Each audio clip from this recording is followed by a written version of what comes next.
Hi guys, तो unit 2 हम पढ़ रहे थे आरएसी का, that is called vapour compression cycle.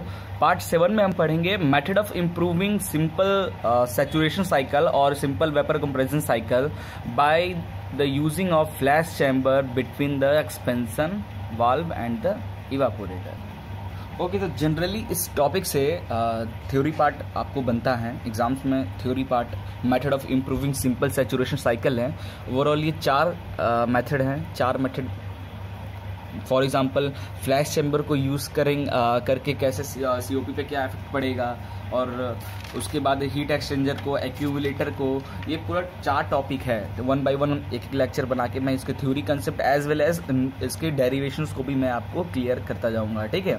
तो जनरली थ्योरी कॉन्सेप्ट पे ध्यान देना, क्योंकि नॉर्मली इस पे थ्योरी ही ज़्यादातर एग्जाम्स में बनते हैं और न्यूमेरिकल बहुत कम चांस होता है बनने का, क्लियर। तो स्टार्ट करते हैं। तो अगर आपको अपने जो आपका रेफ्रिजरेटर है जो कि सिंपल सैचुरेशन साइकिल पे वर्क कर रहा है, अगर उसकी एफिशिएंसी या उसकी वर्किंग उसको वर्क को इम्प्रूव करना हो, इन दैट केस आप कौन कौन सा मेथड यूज़ कर सकते हो।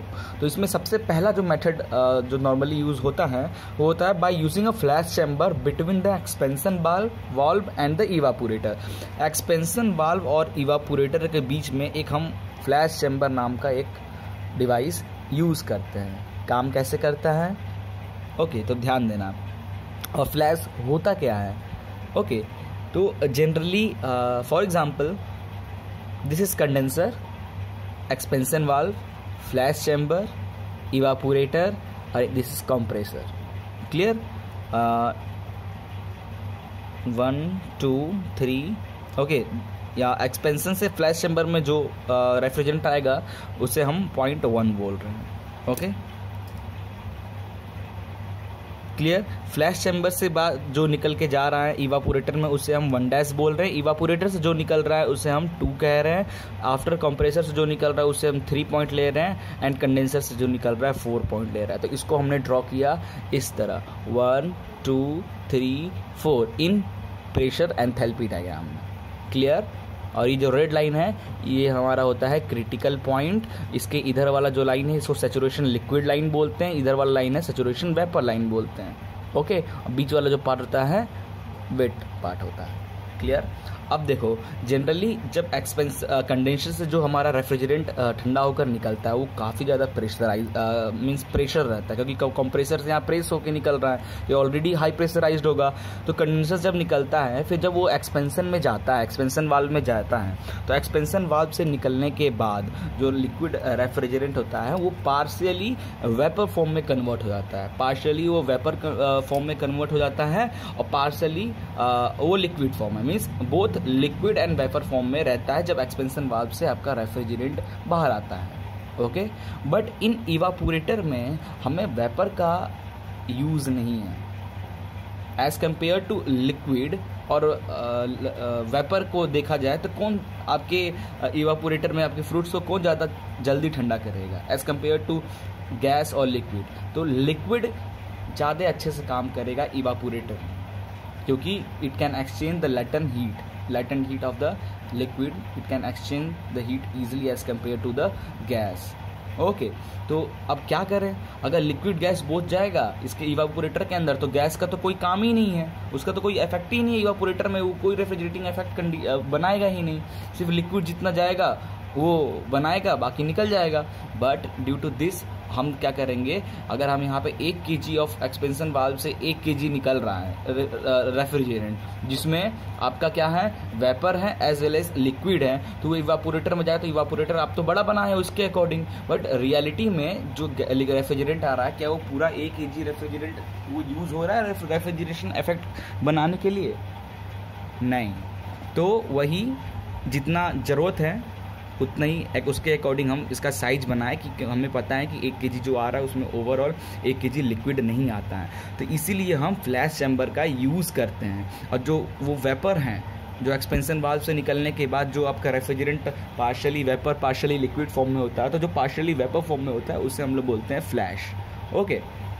The mass of vaporised refrigerant per kg leaving the expansion throttle valve, okay, means how much, what is the mass of vapor refrigerant per kg when the leaving from the expansion valve।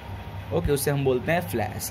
तो ये हम flash chamber का use करते हैं। Flash chamber करता क्या है, liquid और वेपर को सेपरेट करता है। देखो, वेपर ऊपर चला गया और लिक्विड नीचे रह गया, तो लिक्विड वेपर को सेपरेट करता है, और जो लिक्विड है वो चला जाता है इवापोरेटर में रेफ्रिजरेटिंग इफेक्ट बनाने के लिए, और जो वेपर है वो वापस चला जाता है कहाँ पे, हमारे कंप्रेसर में। क्लियर? एंड वो मिक्स होकर फिर वो ऐसे रोटेट करता है। ठीक है, तो जनरली इवापोरेटर का मास लोड है वो कम हो जाता है। क्लियर? फ्लैश चैम्बर को यूज़ करने से। अब जैसे एग्जांपल, अब इसका न्यूमेरिकल पार्ट को हम देखते हैं। For example 1 kg of expansion valve से कोई रेफ्रिजरेंट आया है जिसमें x kg है वेपर, तो लिक्विड कितना होगा, 1 माइनस x kg लिक्विड होगा। Okay, now in terms of mass, m1 is the mass of liquid refrigerant supplied to the evaporator. Clear? For example this is m1 and this is m2। clear? This is m1 and this point is m2, where m1 is the mass of liquid refrigerant supplied to the evaporator। ठीक है, evaporator में m1 क्या है, evaporator में कितना मास। ठीक है, यहाँ पे भी m1 आप लिख लो। ठीक है, this is m2, sorry this is m2। Okay, तो m1 क्या है, एक्चुअल जो सिर्फ एक्सपेंशन वाल्व से निकलने के बाद जो फ्लैश चैम्बर से निकलने के बाद जो लिक्विड है उसका मास क्या है। ओके, m1 और m2 mass of refrigerating circulating through the condenser. तो एक्चुअल में कितना मास ऑफ रेफ्रिजरेशन इसमें सर्कुलेट हो रहा है, इस पार्ट में कितना अमाउंट ऑफ रेफ्रिजरेंट सर्कुलेट हो रहा है, क्योंकि अगर 1 kg ऑफ रेफ्रिजरेंट यहाँ पे सर्कुलेट हो रहा है तो यहाँ कितना जा रहा है, 1 minus x kg only. Okay, therefore mass of vapor refrigerant directly passing from the flash chamber, flash chamber से कितना मास में वेपर निकल रहा है, that is called m2 minus m1। clear? now since flash chamber is insulated vessel, yes it is insulated in that, therefore no heat will be exchanged from the flash chamber। so according to heat balance equation, heat taken by the flash chamber is equal to heat given out by the flash chamber। means flash chamber कितना heat को absorb कर रहा है और कितना out कर रहा है। okay, due to thermal equilibrium equation we have to equate this two things। okay, now heat taken by the flash chamber में कितना heat taking कर रहा है, तो m2, ठीक है, और एंथैल्पी h1। okay, तो m2, this m2 enthalpy h1 is equal to heat given out by the flash chamber। क्योंकि फ्लैश चैम्बर में आ तो बस यही रहा है ना, तो m2 आ रहा है और साथ में 1 वाला पार्ट यहाँ पे जो पॉइंट है 0.1। ठीक है, ये एंथैल्पी इसकी। ठीक है, और निकल के आ रहा है, एक ये निकल रहा है, एक ये निकल रहा है, तो क्या हो जाएगा, m1 h1 dash plus m2 h2, और sorry m2 minus m1 h2। Clear?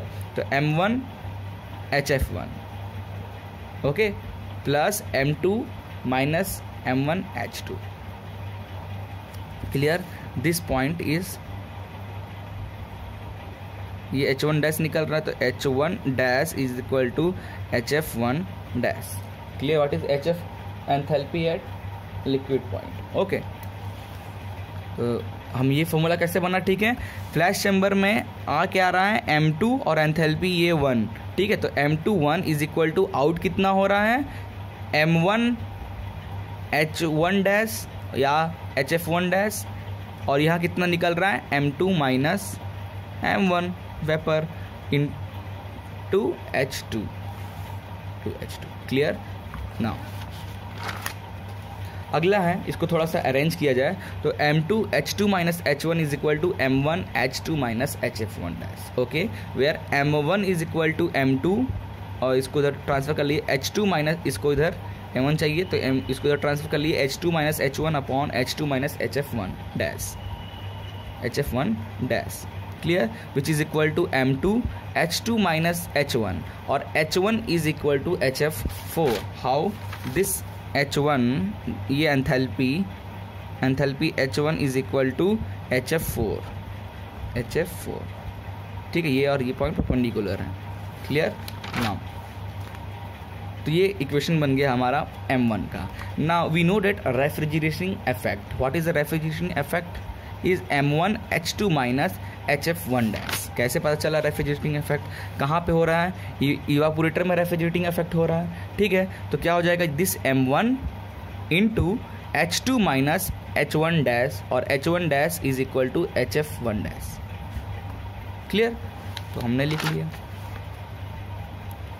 M1 की वैल्यू पुट कर दीजिए यहाँ से, तो ये इक्वेशन बन जाएगा।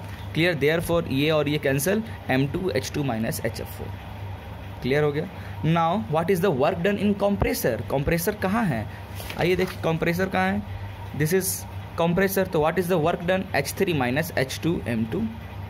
क्लियर, वही हमने यहाँ पे लिखा है, H3 minus H2 into M2 is the work done in compressor. Then what is the COP of the refrigerator, COP is equal to refrigerating effect upon work done, COP is equal to this upon this, M2 cancel, COP is H2 minus HF4 upon H3 minus H2. This is the COP of the refrigerant when we use flash chamber.